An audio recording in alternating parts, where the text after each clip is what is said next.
Vou contar mais uma linda história a partir de agora. Só que eu quero fazer antes um pedido para você. Se inscreva no canal. É um gesto tão simples para você e tão significativo para o canal. Entra no canal, se inscreva, curta, põe o teu joinha, acione o sininho. Para nós isso é muito importante. O canal ganha força e muito mais histórias a serem contadas. Por favor, se inscreva no canal. Agora, prepara o coração, porque a história de hoje é linda.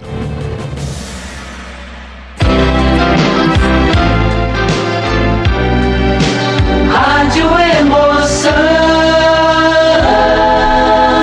Paulinho Boa Pessoa.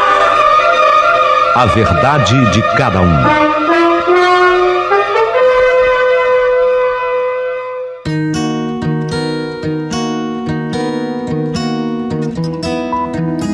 Chegou o dia do terceiro capítulo dessa história incrível, a terceira parte dessa história fantástica, quando Anice sai lá do Belém do Pará na busca de uma mãe que a havia abandonado aos 5 aninhos. Ela já tinha 16, 11 anos depois ela vai atrás.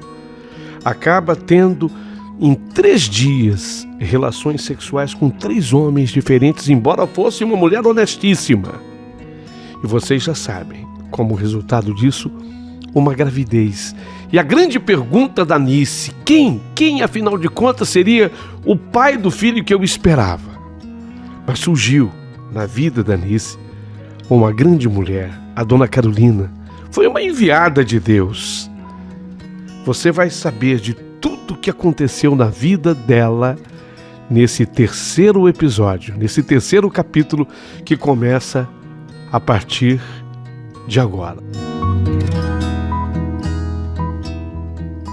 O lado bom e positivo de tudo o que estava me acontecendo, e observe, mesmo nos piores momentos da vida, sempre existe um lado bom. A gente tem que estar atento a isso.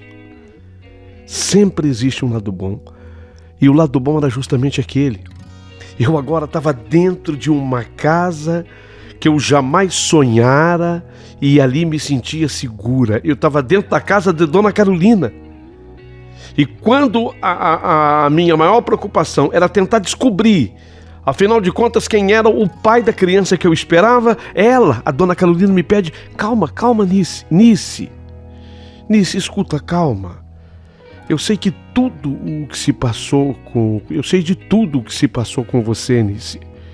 E, portanto, eu sei também da grande confusão que pode estar passando pela sua mente agora. Daí, eu lhe pedi calma. Porque, como está escrito em Eclesiastes, na vida há um tempo para tudo. E o tempo de agora é o tempo da tua gravidez. Você precisa passar por esse processo que tem um determinado período, serão 9 meses, e depois desse tempo nascerá uma criança que não tem culpa de absolutamente nada nisso, nada. Essa criança nascerá apenas com uma certeza de que ela tem uma mãe linda, positiva, maravilhosa, que é você. O pai da criança, a gente descobre depois. Eu vou te ajudar, descobriremos juntas depois. Sabe, mas ela, a Dona Carolina, me falava daquele jeito calmo e seguro de ser que só ela possuía. Eu descubro depois com você, vamos descobrir juntos. Só ela tinha aquele jeito. Eu saí atrás da minha mãe, mas Deus me apresentou Dona Carolina. Dá para entender? Olha o que eu estava descobrindo. Eu tinha saído atrás da minha mãe, mas Deus me apresentou Dona Carolina. Minha mãe mesmo se limitava a saber de mim via contato telefônico. Ela estava noutra, a minha mãe biológica. Ela tinha o seu marido, a Yasmin, sua filha, era de verdade a filha dela. A Yasmin, que fazia parte de fato da minha mãe biológica, fazia parte daquilo tudo que ela... Eu não era Yasmin, eu era outra pessoa. Então eu, na vida da minha mãe, eu fazia parte daquilo que ela tinha deixado um dia para trás. aquilo que ela tinha abandonado. Verdade seja dita, eu fazia parte daquilo que a minha mãe tinha abandonado.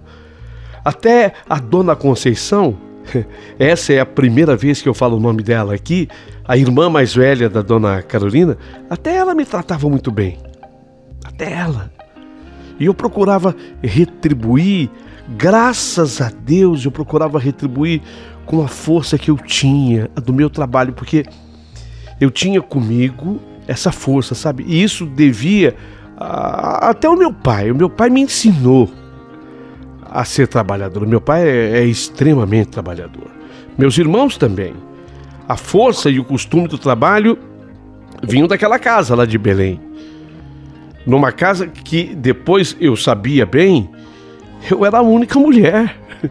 Eu fazia de tudo na casa. Imaginem vocês, porque desde os 5 anos, quando a minha mãe se mandou, que ela foi embora, que ela nos abandonou, eu fiquei sendo a única mulher da casa. Numa casa onde existiam mais 5 homens, né? 4 irmãos meus e o meu pai. 5 homens, eu a única mulher.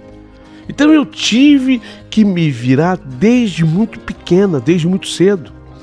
Aprendi a cozinhar e quando eu digo isso, algumas pessoas me olham meio que desconfiando, achando que não é possível. Mas eu já disse aqui que eu detesto mentiras. Portanto, eu aprendi a cozinhar no fogão a lenha quando eu tinha apenas 6 anos de idade. E já cuidava, inclusive, do meu irmão menor que eu. Lavava roupa, depois eu passava roupa, eu cuidava da minha casa e tudo isso eu aprendi muito precocemente. E algumas dessas tarefas eu amava fazer e fazia muito bem, principalmente cozinhar. Até o tal do pato no tucupi, prato típico lá da minha terra, até isso eu sabia fazer, até isso. Então, como eu não tinha medo de enfrentar, eu digo, o trabalho, eu retribuía, sabe? Eu procurava retribuir a excelente acolhida da dona Carolina com a irmã dela, com o meu trabalho. Ela, às vezes, a dona Carolina e também a dona Conceição, elas, às vezes, ficavam preocupadas comigo, porque a minha barriga crescia, né? E eu subindo em escadas para limpar e organizar os armários, outra coisa que eu adoro fazer, sabe? Organizar uma casa, eu não gosto de ver nada fora do lugar, característica minha. E não foi nada, não foi a minha mãe que me ensinou. Isso nasceu comigo, e sem contar que eu fui obrigado a aprender, porque, repito, eu fiquei sendo a única mulher da minha casa. Então eu subia nas escadas e, além de tudo isso, eu sempre tive essa qualidade. Eu sou rápida para fazer as coisas, eu sou esperta. Eu fazia as tarefas de uma casa com uma rapidez tremenda. Quando o pessoal olhava, acabou. E não era mal feito, não, tudo muito bem feito. Então a dona Carolina se preocupava e dizia: ô Nice, eu não quero que você entenda que tudo que eu faço por você seja interessada nessas coisas maravilhosas que você faz.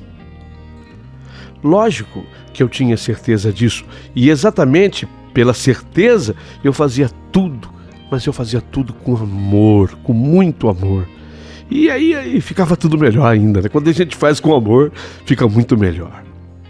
Quando dona Carolina se referia às maravilhas que eu fazia, é que eu trouxe a culinária paraense. E especialmente eu sabia fazer doces maravilhosos. Tinha um doce que eu fazia, era bacuri com os chips de macaxeira e sagu. Gente de Deus! Alguém já comeu? Eu acho difícil, porque é típico de lá. É lá do Belém. Bacuri com chips de macaxeira e sagu. Meu Deus, que delícia! E na gravidez eu tive desejo de comer dele. Então eu fiz a dona Carolina ir atrás do bacuri. O bacuri é uma das frutas mais populares da região norte do Brasil e dá muito nas áreas da Mata dos Cocais, lá do Maranhão, do Piauí e lá no Pará. Lá no Pará dá muito. O curioso é que esse nome bacuri tem origem no tupi, né, no tupi-guarani, e significa cai logo. Você sabia que quando você fala bacuri, é o mesmo que você falar cai logo? Cai logo. Característica marcante desse fruto, né, o bacuri, que é o cai logo. porque ele se desprende da árvore logo que ele amadurece. E detalhe, a árvore do bacuri é muito alta. Tem árvore de bacuri que chega a 25 metros de altura. Então é difícil de subir. Então ele tem que cair, o fruto tem que cair. Então os índios, eles ficavam embaixo da árvore e gritavam: bacuri! Bacuri! Ou, tem que cair, né? Cai logo. Cai logo. Mas vocês precisam ver que delícia que é. Então a dona Carolina, eu cheguei para ela e falei: ô, dona Carolina, será que a senhora encontra aqui no Rio de Janeiro o bacuri? Ela riu e sempre com muita boa vontade falou: Onice, nesse Rio de Janeiro se encontra de tudo. Eu vou te levar para ver, você vai comigo. No mercado municipal Nossa, gente, o mercado municipal do Rio de Janeiro vale a pena divulgar, porque tem de tudo mesmo, viu? Se encontra de tudo lá. Eu vou te levar para você ver. O mercado municipal daqui, o que você procura, você acha. Lá se acha. E tem uma frutífera também que só vende frutos do norte e nordeste, que fica em Copacabana. Nós vamos lá também. E ela tinha razão, a dona Carolina tinha razão. Encontramos de tudo, até o cupuaçu, com o qual eu sabia fazer um bolo de chocolate que ficava dos deuses com cupuaçu. E a minha tapioca com açaí? Vocês já comeram? Ah, gente, vocês não sabem o que vocês estão perdendo. Tapioca com açaí. Enchi até a boca d'água. Que delícia que é, eu recomendo. Até uma fruta que fez a gente rir muito, chamada de cabeludinha. Cabeludinha, essa eu não conhecia, porque ela é mais daqui, né, do Sudeste. Cabeludinha. Pergunto, alguém aí já comeu uma cabeludinha? Pois nem pense em bobagem, besteira, porque se trata de uma fruta que madura, ela fica amarela, ela se parece muito com a jabuticaba no sabor, só que bem mais doce do que uma jabuticaba. E o que causava riso era que a dona Carolina dizia que a cabeludinha era boa pro coração. Portanto, eu recomendo uma cabeludinha para todo mundo que se preocupa com o coração. Mas essa era a parte lúdica e divertida da história. No entanto, tínhamos também que encarar a dura realidade. Eu completo mais um ciclo da minha vida.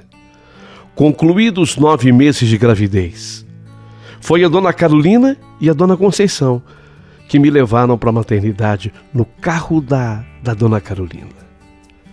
Detalhe, tudo, maternidade, tudo custeado por elas. Só Deus sabe o quanto eu era grata a tudo isso. Eu tive uma menina.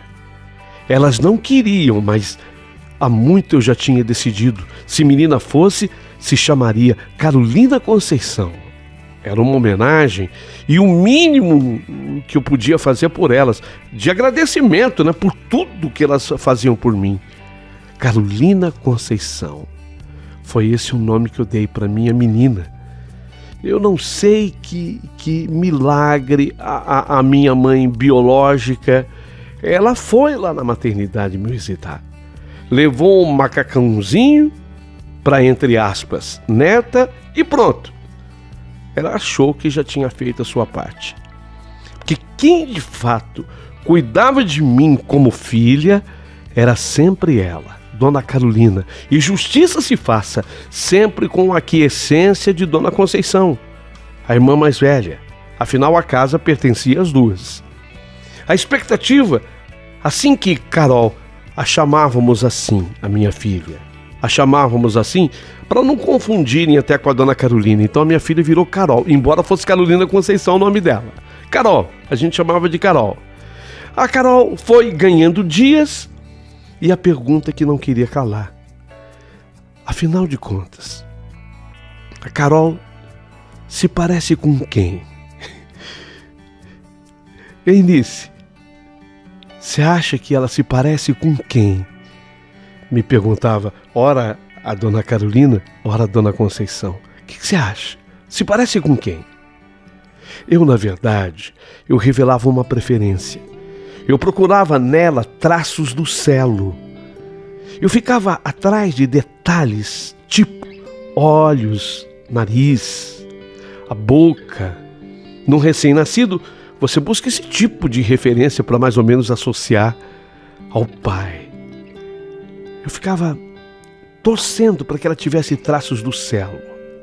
A dona Carolina, com razão, tinha uma opinião. Nós não podíamos errar em hipótese alguma. A dona Carolina dizia assim para mim que seria muito feio apontar um pai sem ter um mínimo de convicção, sabe? Sem ter um mínimo de certeza. Mas eis a questão, numa história como a minha, eu tinha feito o sexo em 3 dias diferentes com 3. Como ter a certeza de uma paternidade? Só tinha um jeito. Exatamente isso que você pensou. O exame de DNA. Então, sob a orientação da dona Carolina, eu a deixei no comando, nós iríamos em busca da verdade.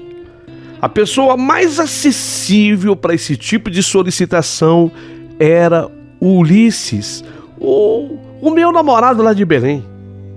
Ele era a pessoa mais acessível. Então, na opinião da dona Carolina, e ela estava certa, ela sempre tinha razão, ele era o primeiro. Foi a dona Carolina que fez o contato com ele e o comunicou sobre a criança já nascida, da qual ele nem sabia que existia. A dona Carolina fez tudo. Descobriu uma clínica chamada DB Diagnóstico Brasil, que existia tanto no Rio de Janeiro, como também em Belém, tinha filial em Belém. Então ele precisava, o Ulisses, se apresentar na unidade de Belém. E não pense que ele reagiu bem, não. Não pense que o Ulisses falou, não, tudo bem, não foi assim, não. Ele reagiu até muito mal, ele queria tirar o corpo fora. De princípio, mas como? Não tivemos nada. Ele queria, inclusive, negar o que de fato havia acontecido, mas a dona Carolina foi firme com ele. E o assustou dizendo que ela era advogada, que ela entendia das leis, e ele poderia ser preso uma vez que ele manteve relações comigo, eu sendo menor de idade. Inclusive, eu ganhei a minha filha tendo ainda 17 anos. Então ela deu um belo susto nele, e ele tinha obrigação de fazer o exame se não quisesse as mais sérias complicações com a justiça. E ficamos na expectativa do resultado, porque ele, amedrontado, foi fazer o exame. E que bom, gente, que bom. Olha, eu até coloquei os joelhos no chão para agradecer. Eu não queria mesmo que fosse ele. Eu não queria. Deu negativo. Que bom. Eu já falei que eu torcia para que fosse o Celo. Eu sentia que o Celo, ele tinha gostado mesmo de mim, sabe? Havia alguma coisa entre mim e o Celo. Embora, àquelas alturas, eu soubesse, através da dona Carolina, que ele, o Celo, de fato, tinha se casado com a noiva. E ela já tinha dado à luz a um menino. Ele teve um menino com a noiva. Exatamente por tudo isso, a dona Carolina achava que ele deveria ser consultado, e seria, mas teria que ser o último. Ele teria que ser o último, na opinião da dona Carolina. Ela tinha receio de pedir o exame a ele sem qualquer certeza. Era risco, e ela achava desnecessário correr esse risco. Porque se a gente corresse esse risco, na opinião dela, eu poderia, inclusive, perder qualquer tipo de esperança, de expectativa com o Celo. Eu tinha ouvido falar que era possível fazer o exame de DNA com fio de cabelo. Então eu falei para ela, dona Carolina, a senhora é conhecida da família do Celo? Por favor, dá um jeito, a senhora vai em Goiânia? Se conseguir um fio de cabelo dele, pronto, é o bastante. A gente faz o exame, a gente tira a dúvida primeiro. Nice, minha filha, olha, deixa eu te explicar, a história não é bem assim. Eu conversei muito com o pessoal do laboratório, de quem eu me tornei até amiga, e me foi dito que não é qualquer fio de cabelo, não, precisa fazer esse exame. O fio tem que estar com a raiz inteira. O fio precisa manter a raiz inteira. E no mínimo, uns 7 fios com essa raiz inteira. E nós não podemos brincar com isso. Na minha opinião, um erro pode mexer com a sua imagem de maneira indelével, entendeu? Eu sei que você não quer isso, especialmente com o Celo. E ela, como sempre, estava correta, estava certa, ela tinha razão. Mas, meu Deus, se não fosse o Celo, teria que ser o velho do palito? E dos 3, era esse o que eu não queria de jeito nenhum que fosse, o que eu menos queria. Porque eu entendia que ele de fato havia se aproveitado de mim. Mas, peraí, Nice, como ir atrás do velho do palito? De que jeito que vocês vão atrás do velho do palito? Simples. Eu nunca fui burra.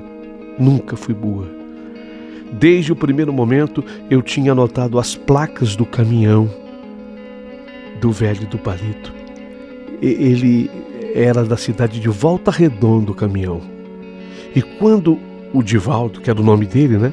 Quando o Divaldo fez a ficha lá no Hotel Ipanema, lembram que nós ficamos hospedados no Hotel Ipanema em Araguaína? Então ficamos lá. Na hora da hospedagem ele teve que fazer a ficha. Eu tinha visto o nome completo dele e guardei o sobrenome Simões. Sem contar que a dona Carolina poderia ainda recorrer ao hotel solicitando a ficha de hospedagem. O hotel é obrigado a manter aquela ficha de hospedagem por um determinado período. Bem, a essas alturas a Carol já tinha 6 meses de vida quando a dona Carolina foi à Volta Redonda, num chamado bairro Siderópolis. O nome era muito diferente, não ia esquecer nunca. Foi lá que ela descobriu o endereço dele. Divaldo, bairro Siderópolis. Nesse bairro, curiosamente, as ruas lá, elas começam numa sequência de 600. O nome da rua, não é o número. Entendeu? O nome da rua começa numa sequência de 600. Então tem a rua 601, 602, né? Começa com 650, 651. A rua que ela iria procurar nesse bairro Siderópolis é a rua 655. Naquele determinado número de casa. Finalmente, ela tinha feito o primeiro contato com o velho do palito. Esse primeiro contato, ela fez sem mim, ela fez sozinha. E ela voltou de lá com uma surpresa. Nice, eu tive com o que você brinca chamando de velho do palito, né? O senhor Divaldo, eu tive com ele. Nice, ele te adora. O homem do palito, conforme você fala, e ele me disse que ele ficou extremamente preocupado com o seu sumiço lá do hotel. Ele andou procurando desesperado por você. Ele passou 2 dias na cidade atrás de você, rodando a cidade de Araguaína para baixo e para cima na sua busca. Depois, como ele teve que voltar lá para o Belém, ele andou procurando por você, lá inclusive no posto onde ele lhe deu a carona. Ele perguntava no posto se alguém te conhecia, mas sabedor que você buscava sua mãe no Rio de Janeiro, ele depois desistiu. Ele sabia das dificuldades imensas em te encontrar. Você acredita? Você acredita que o Divaldo, ele não titubeou em nenhum momento em coletar o material para o exame? Muito ao contrário do que fizeram o teu namorado? Divaldo teve uma outra reação, surpreendente, né? Surpreendente, devido à proximidade de Volta Redonda ao Rio de Janeiro, dá um pouquinho mais de 100 quilômetros, é pertinho. Volta Redonda ao Rio é pertinho, um pouquinho mais de 100 quilômetros. Então ele virá, pessoalmente, para o exame na clínica aqui. Era sim uma boa notícia. Quem me trazia essa boa notícia era a dona Carolina. Mas eu não me alegrei, apesar de ser uma boa notícia, eu não me alegrei, porque eu não queria que fosse ele. Eu não queria que ele fosse o pai. Não, de jeito nenhum. Porque ele me constrangeu. E em nenhum momento ele me perguntou se eu queria fazer o que eu praticamente fui obrigado a fazer com ele. Eu me sentia usada por ele, sabe? Com ele. Eu me sentia usada por ele. Usurpada. E por que não dizer? Abusada.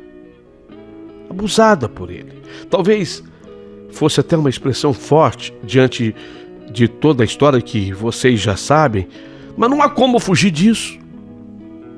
Foi sim uma espécie de abuso que ele fizera comigo. Talvez seja uma expressão forte, mas como fugir?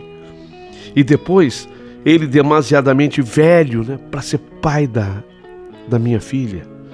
Não, ele não tinha para mim nenhum atrativo que pudesse me prender, nenhum atrativo que pudesse chamar a minha atenção. Dos três envolvidos, disparado, era o velho do palito o que eu menos queria que fosse o pai da Carol. Eu não queria de jeito nenhum que fosse ele. Mas a dona Carolina tinha razão. Teríamos que fazer o exame com ele. E depois tinha aquilo. Ele eliminado dessa hipótese, quer dizer, ele fora dessa cartada, só restaria uma pessoa. Ele. O Celo. Só ficaria o Celo. E com toda certeza, aí sim, com toda convicção, nós iríamos atrás do Celo. Este sim, há muito, era o meu eleito, era o meu preferido. Mas essa ordem em que tudo aconteceu, era fundamental acontecer desse jeito. O laboratório foi o mesmo que já contava inclusive com o material e o exame prévio da Carol. O laboratório já tinha um exame da Carol. Feita a coleta e o exame de sangue do velho do palito. A expectativa para o resultado era alta demais. E saiu o resultado. O resultado saiu com aquela afirmação característica. 99,9% de certeza. Divaldo Simões era o pai de Carol. O quê? É ele, cara. É ele. É ele, Nice. O pai da Carol é ele. Em mim, foi um jato de água fria. Eu não queria acreditar. Eu queria desmentir aquele exame. E pensava, meu Deus, diga que é mentira. Não pode ser o velho do palito o pai da minha filha. Mas a gente pode fugir de tudo. A gente pode fugir de Belém do Pará sozinho e sem dinheiro. Mas não se pode fugir nunca da realidade da vida. Mas havia um contraste nessa história.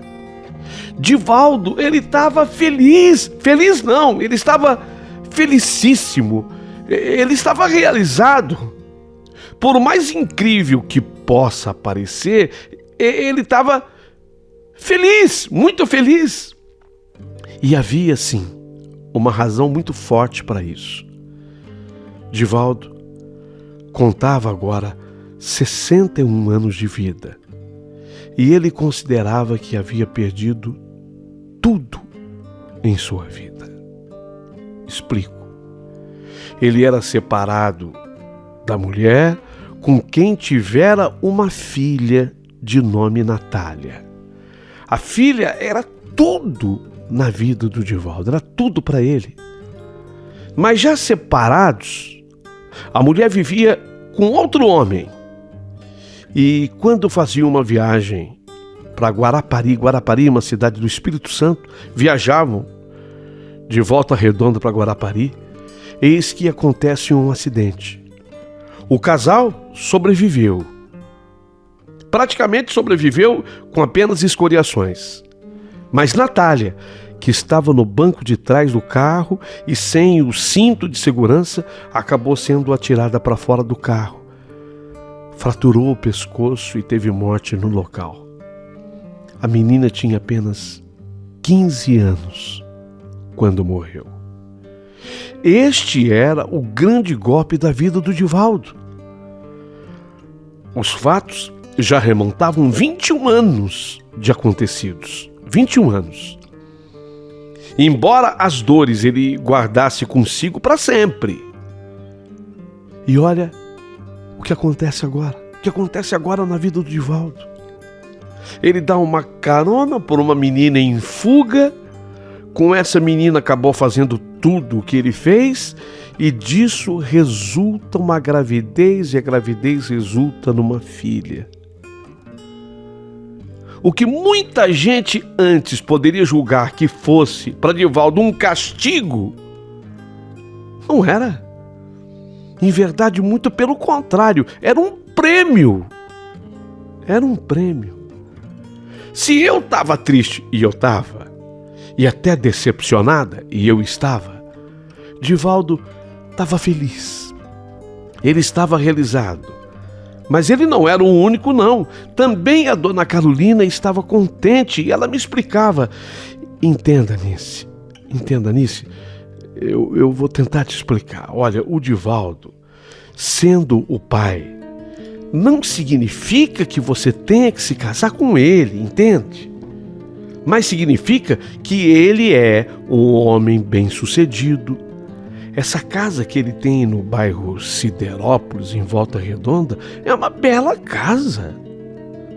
Precisa ver, eu estive lá, a casa grande, com jardim, com piscina. É uma casa cujo valor ultrapassa R$1 milhão. Ele não é simplesmente um caminhoneiro, não. Ele tem uma transportadora com cinco grandes caminhões. Todos os caminhões praticamente novos.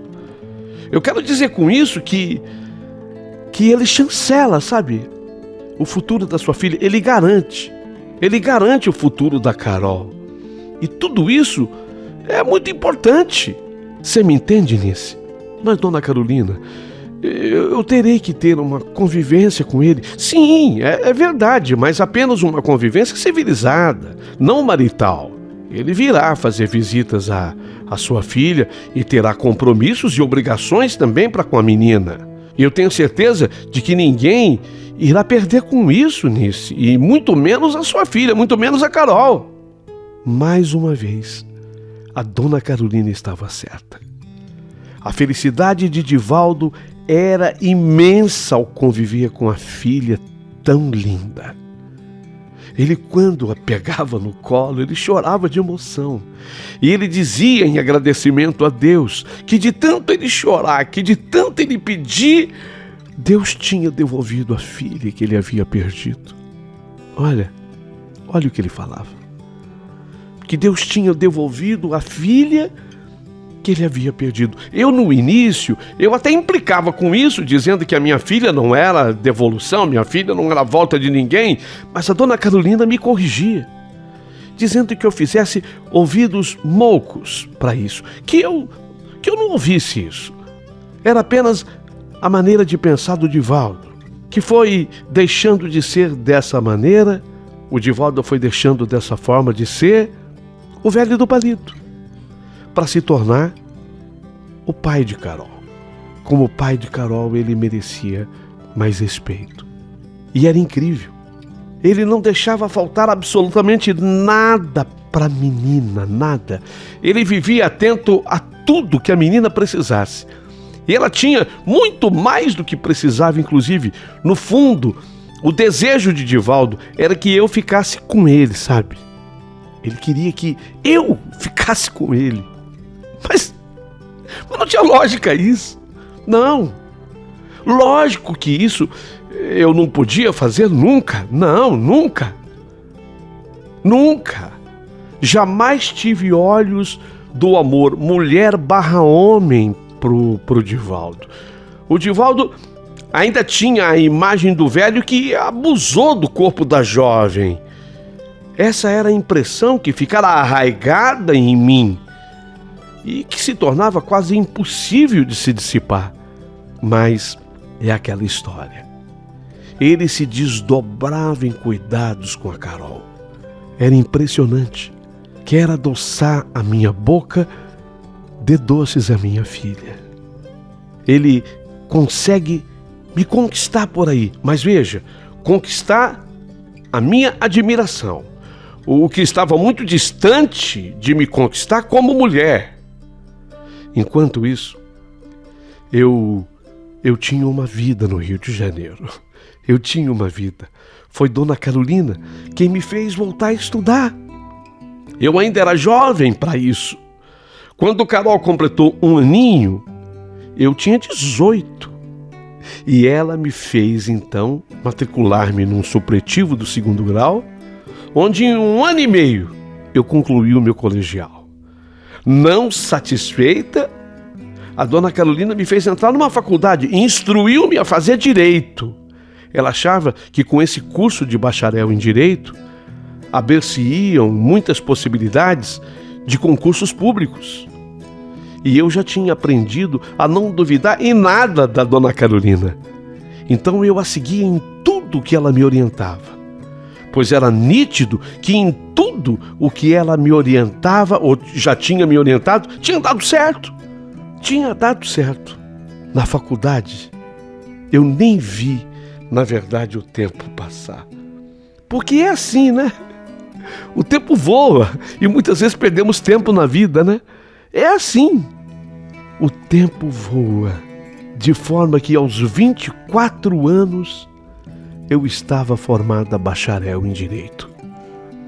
Sim, eu havia conhecido alguns outros homens. Eu havia tido uns 3 namorados cariocas, mas não havia me firmado com nenhum deles.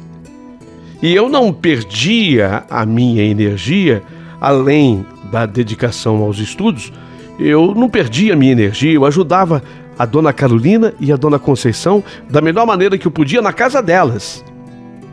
Foi quando, aos 25 anos de idade, eu tive a maior surpresa da minha vida. Recebemos, lá na casa da Dona Carolina, uma visita ilustre, mas totalmente inesperada. Ilustre, mas totalmente inesperada. Celo. Ele. Eu nem acreditei. Fui eu quem saiu para atender a campainha. E era ele. Aos 32 anos, ele estava ainda mais gato, ainda mais bonito. Ele estava de volta ao Brasil, mas não em definitivo. Estava de férias. É que ele havia feito toda a carreira futebolística dele jogando pelo México. Ele saiu do Brasil mais ou menos naquela época. Depois de coisa de um ano, né, do nosso encontro, ele sai e começa a jogar futebol pelo México. Jogou em alguns clubes do México. E atualmente ele estava numa cidade chamada Puebla. Ele me falou de Puebla. Diz que oficialmente é chamada a cidade Heroica Puebla de Zaragoza. Ele jogava no Puebla Futebol Clube. Eu fiquei comovido ao revê-lo. E ele também se mostrou emocionado. Ele tinha muitas novidades para contar. Ele estava separado, tinha 3 anos. E disse que durante todo esse tempo, quase 10 anos depois, jamais havia me esquecido. E a verdade é que em minha vida, se nada dava certo em termos amorosos, era porque o meu coração já estava ocupado por um amor. E esse amor era ele. Era o Celo que ocupava esse espaço do meu coração. Embora eu jamais tivesse tido consciência total disso. Mas agora, com o seu reaparecimento, tudo parecia fazer sentido. Foi nesse dia que nós saímos os 2 pela noite carioca. Foi no dia que ele voltou, que ele reapareceu lá em casa. E na minha volta, quer dizer, na nossa volta para casa da Dona Carolina, eu já tinha novamente um namorado. Mas aquilo não era só mais um namoro. Não. Era, na verdade, o grande relacionamento da minha vida. Afinal, eu estava com um homem que sempre amei. Eu acho que o nosso amor nasceu durante aquele café da manhã lá no Hotel Ipanema, na cidade de Araguaína. Vocês lembram? Eu acho que o nosso amor nasceu lá. Apenas a lamentar é que, findo o período de férias, o Celo, ele teve que voltar ao México. Ele tinha as obrigações para com o Puebla Futebol Clube, na cidade de Puebla. E eu fiquei, porque eu tinha as minhas obrigações e responsabilidades no Rio de Janeiro. Nosso namoro teve sequência, agora já com a ajuda da internet, que nesse período tinha evoluído bastante. Até que cerca de uns 8 meses depois, o Celo, ele me faz aquele convite. Ô Nice, eu já não suporto mais viver longe de você. Essa saudade que eu sinto de você. Vem pra Puebla. Vem pra cá. Sejamos daqui pra frente um pelo outro. Vem, amor. Vem pra cá. Era tudo que eu mais queria. Eu vou repetir essa frase porque ela é dita com sinceridade. Era tudo o que eu mais queria. Mas havia um grande problema. E a minha filha Carol? A dona Carolina, ela conversa comigo e de novo ela tinha razão. Não era justo afastar a Carol do pai, porque o Divaldo, ele vivia em função da filha. Aquele homem tinha renascido com a filha. Ele fazia tudo por ela. E agora eu também, como bacharel em direito, eu sabia que não se tratava apenas da justiça moral, mas também da justiça atrelada às leis. Sem a autorização do pai, eu não podia simplesmente sair com a Carol do país. Celo, ele queria muito que eu fosse. Por isso ele diz: vem você, Nice. Então vem você, por enquanto. Vem você depois, com o tempo. Você traz a Carol pra cá. Mas vem você. Olha, talvez noutra circunstância alguém tivesse aceitado essa proposta. Mas tendo eu vivendo tudo o que eu vivi, eu tinha sofrido na carne toda a dor de ter sido abandonada pela minha mãe. Então eu jamais faria isso. Eu repudiava tudo o que fizera a minha mãe. Então eu não a repetiria. Embora até não fosse a mesma coisa o que eu ia fazer. Mas eu não ia repetir. Era de certa forma um abandono. E eu respondi para o Celo: não, Marcelo. Não.